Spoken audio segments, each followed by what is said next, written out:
بیگم شور کی وجہ سے وہاں پہنچی تو سامنے زرمین کو سیڑھیوں کے قریب گرے دیکھ کر وہ تڑپ کر اس کی طرف بھاگی۔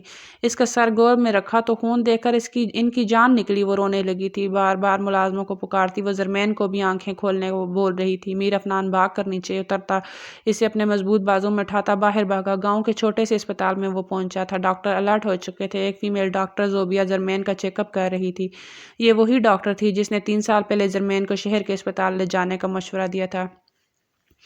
ابھی بھی وہ زرمین کو دیکھ کر پہچان گئی تھی، مگر سامنے میر افنان کو دیکھ کر خاموش ہو گئی۔ بس چھوٹی سی چوٹ ہے، بے فکر رہیں، وہ مشکل سے یہ بولی تھی، ورنہ اس کا دل کر رہا تھا کہ یہ چھوٹی سی چوٹ اس معصوم کے لیے ناکافی ہے۔ اسے جان سے مارنا ہے تو ایک ہی بار میں ختم کر دو، مگر وہ یہ کہہ نہ سکی اور وہاں سے واک آؤٹ کر گئی۔ میر افنان اس کے قریب بیٹھا اس وقت کو یاد کر رہا تھا جب اس معصوم سی بچی کو جرگے کے زمین پر لایا گیا تھا۔ وہ کیسے وہ بخار سے بحال تھی اور اس وقت کسی نے اس پر رحم نہیں کھایا۔ پھر وہ رات سوچتے میر افنان نے سختی سے آنکھیں بند کی۔ اسی وقت موبائل رنگ ہونے لگا۔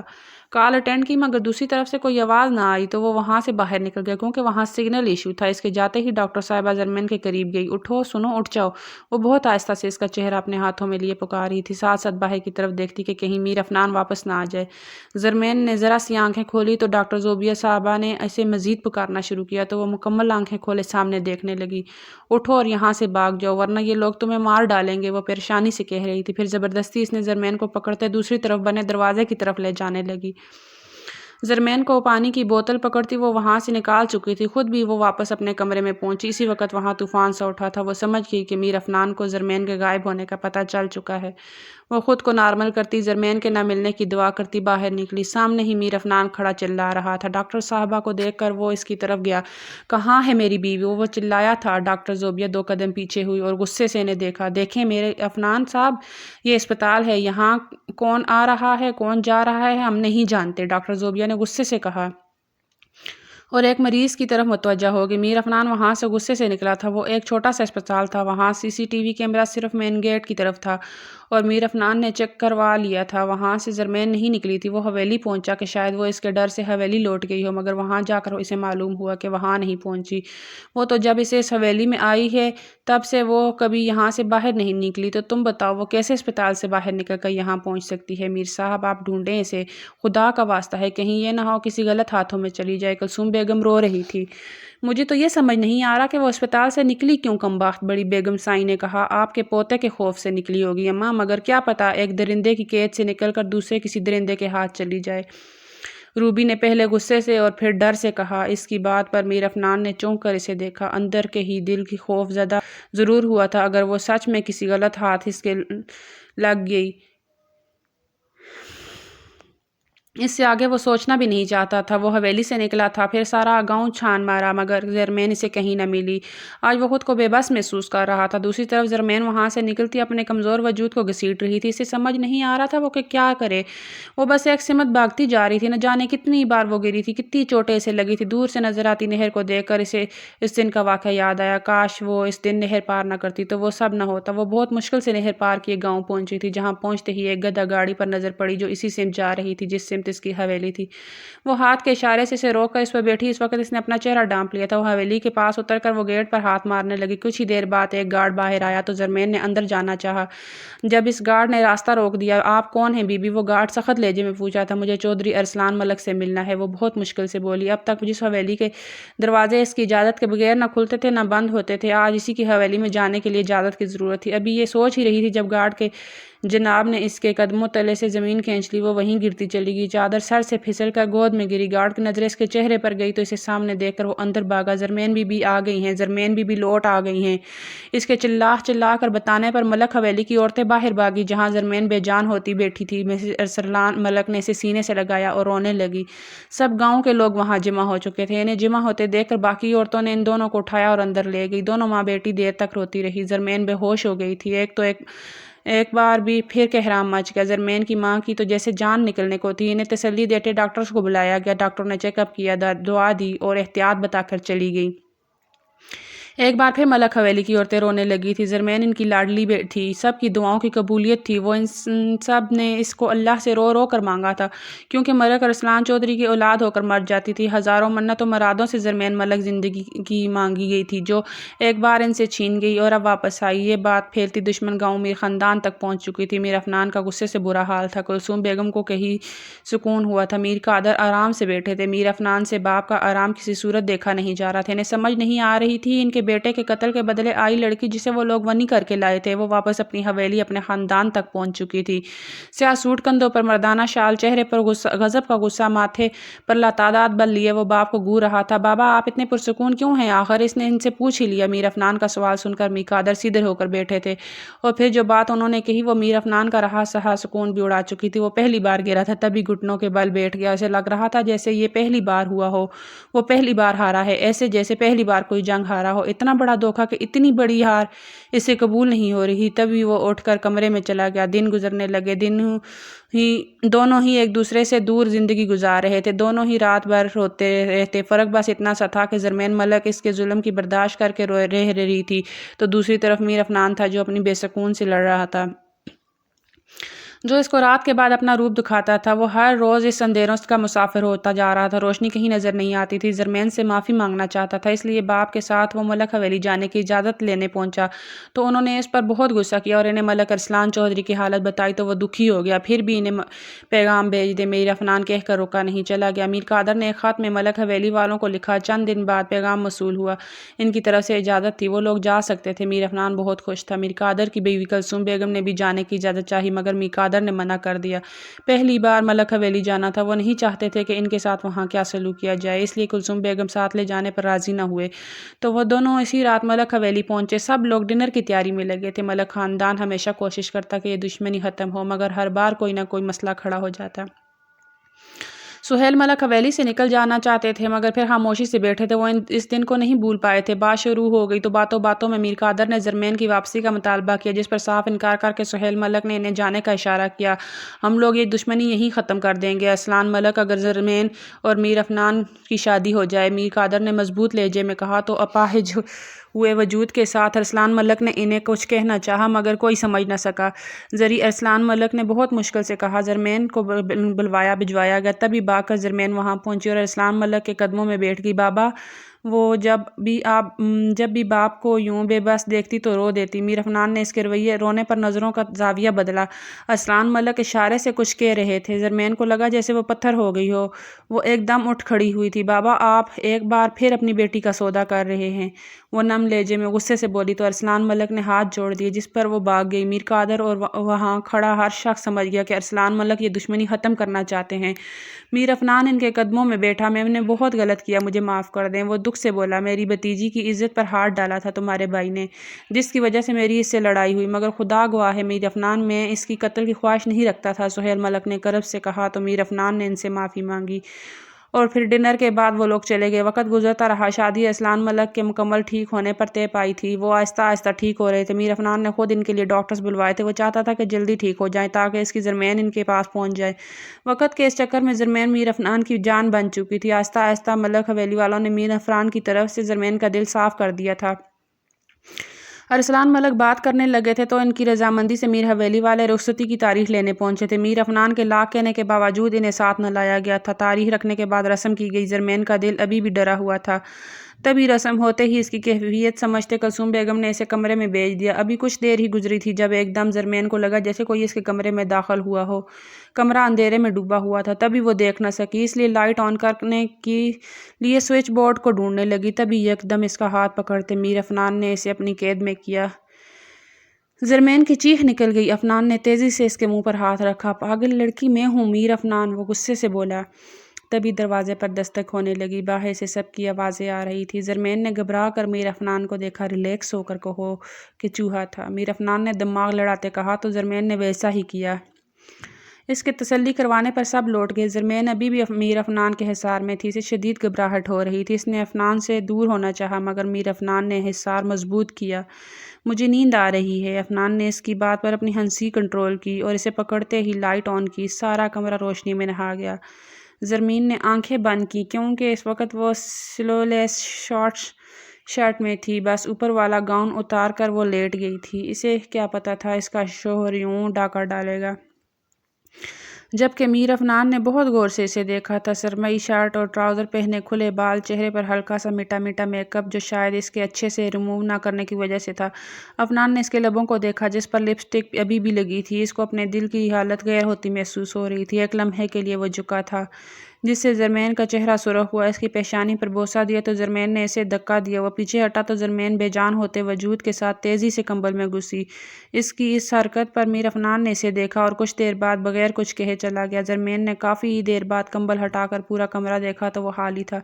اسے لگا شاید وہ ناراض ہو گیا ہے۔ اس بات نے زرمین کی نیند اڑا دی تھی۔ ایک ہفتے بعد ان کی شادی تھی اور یہ وقت ان دونوں کی طرف سے مشکل سے گزر رہا تھا۔ زرمین تو بار بار ونڈو کی طرف دیکھتی مگر وہ نہ آیا دوبارہ۔ زرمین بالکل بے سکون ہو چکی تھی۔ وہ حویلی سے باہر بھی نہیں نکل سکتی تھی۔ بہت مشکل وقت گزار کر ان سے ملن کی رات آئی۔ وہ بستر پہ بیٹھی روسی لباس زیب تن کیے، فل میک اپ اور بہاری جیولری پہنے اپنے شوہر کا انتظار کر رہی تھی۔ بارات کے بعد رخصتی سے یہاں تک پہنچتے میر افنان نے ایک نظر اسے دیکھا تک نہیں تھا جس پر وہ بہت پریشان ہو چکی تھی۔ بار بار اس کا دل کہہ رہا تھا جیسے وہ اس رات کے لیے یوں اسے خود سے دور کرنے پر ناراض ہو چکا ہے۔ رات 11 بجے میر افنان کمرے میں داخل ہوا اور اندر آتے ہی اس نے اندر سے دروازہ لاک کیا تو زرمین کے ہاتھوں میں نمی اترنے لگی۔ وہ اندر آ کر اب ڈریسنگ کے سامنے کھڑا گھڑی اتار کر کبڈ کھول کر کپڑے لیے فریش ہونے چلا گیا۔ کچھ دیر بعد شرٹ لیس وہ باہر نکلا تھا، سیاہ ٹراؤزر پہنے، ہاتھوں میں ٹاول لیے، بال خشک کرتا دوبارہ ڈریسنگ کے سامنے کھڑا ہوا۔ بال بناتے خود کو اپنی مخصوص پرفیوم سے مہکاتا وہ اپنے آپ کو شیشے میں دیکھے جا رہا تھا جبکہ حقیقت میں تو وہ شیشے میں نظر آتا زرمین میر افنان کا عکس دیکھ رہا تھا، خود کو یقین دلا رہا تھا کہ وہ سچ میں وہاں ہے۔